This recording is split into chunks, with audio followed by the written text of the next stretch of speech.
ఎండు చేపల పులుసు చాలామంది సన్న చేపలతో చేస్తారు. బట్ అదే ఎండు చేపల పులుసు పెద్ద చేపతో కానీ కొరమేనుతో కానీ చేస్తే ఎలా ఉంటుందో తెలుసా? సూపర్గా ఉంటుంది. అది కూడా ఇంట్లో చేసుకున్న ఎండు చేపలతో అయితే అదిరిపోతుంది. సో కంప్లీట్ ప్రాసెస్ ఈ వీడియోలో అయితే నేను చూపిపోతున్నాను. చూసేద్దామా? ముందుగా అయితే మనం స్టవ్ ఆన్ చేసేసుకొని పాన్ పెట్టుకొని ఇందులో అయితే ఆయిల్ అనేది యాడ్ చేసుకోవాలి. ఆయిల్ కొంచెం ఎక్కువగానే యాడ్ చేసుకోండి, ఎందుకంటే మనం నాన్ వెజ్ చేసేటప్పుడు కొంచెం ఎక్కువగానే యాడ్ చేసుకోవాలి. ఆయిల్ వేడెక్కిన తర్వాత కొద్దిగా ఆవాలు, కొద్దిగా జీలకర్ర, కొద్దిగా మెంతులు, తరిగిన ఎర్రగడ్డలు వేసుకొని బాగా ఫ్రై చేసుకోవాలి.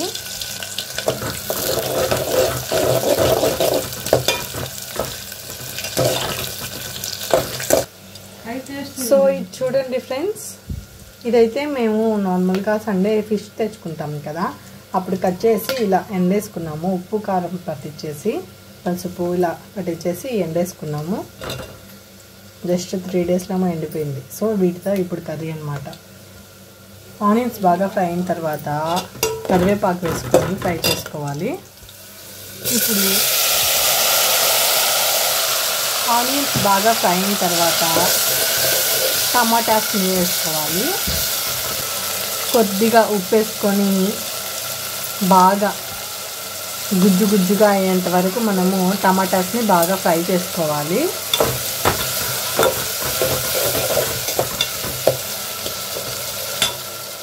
సో ఇప్పుడు మనం మూత తీసుకొని చూసుకుంటే చూడండి ఫ్రెండ్స్, మన కర్రీ అనేది టమాటా బాగా గుజ్జు గుజ్జుగా ఇది తయారైపోయింది. చూడండి,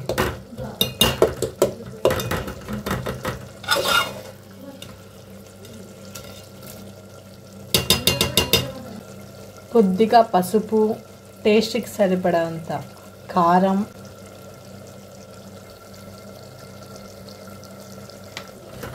వేసుకొని బాగా ఫ్రై చేసుకోవాలి.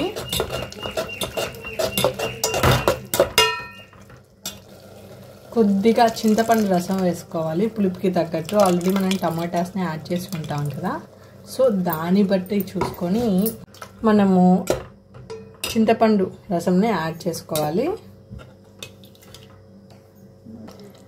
ఇందులో పులుపుకి తగ్గట్టు వాటర్ని యాడ్ చేసుకోండి.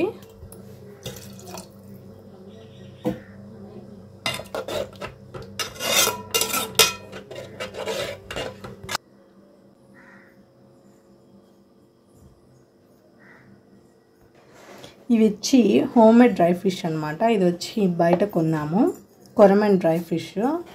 డైరెక్ట్ ఎండినవే కొన్నాము అన్నమాట. కేజీ వచ్చి 1000 చెప్పారు.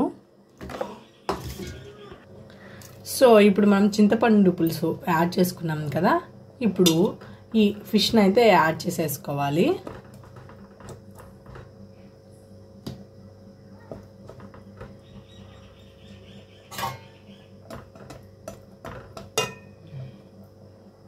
కొద్దిసేపు మూత పెట్టుకొని ఉడికించుకోవాలి. 5 to 10 minutes తర్వాత మన కర్రీ అయితే రెడీ అయిపోయింది. చూడండి, స్మెల్ అయితే అలా వస్తుంది. సో ఈ టైంలో మనము ఆఫ్ చేసేసుకున్నాము.